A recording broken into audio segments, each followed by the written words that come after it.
Isang araw, habang papauwi si Mika sa unit nila ay may napansin siya sa nakasabay niya sa elevator. Nakatingin sa kanya yung babae pero lubha itong takot na takot. Nagtataka siya dahil kumakain lamang siya ng ice cream tapos para bang nakakita ng multo yung babae. Pagpasok niya sa unit nila ay hindi naman siya napansin ng mami niya. Nandun din yung daddy niya at yung boyfriend niyang si Luis.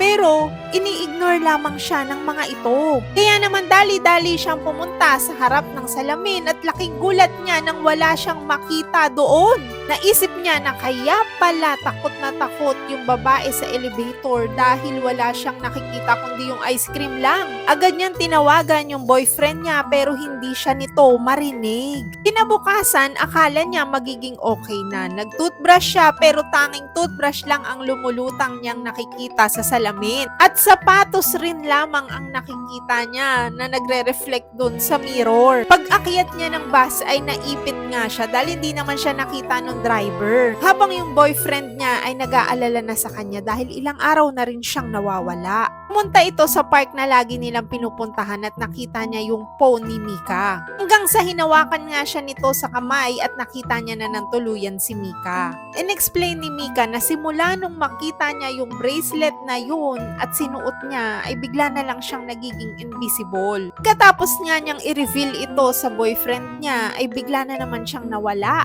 At yung bracelet na ngayon ay nag-transform na parang phone. May tumatawag dito at yung pala ang may-ari ng bracelet na yon. Nakipagkita ito kay Mika at kay Luis at ibinalik na nga nila yung bracelet sa tunay na owner. At simula nun, bumalik na sa normal ang buhay niya.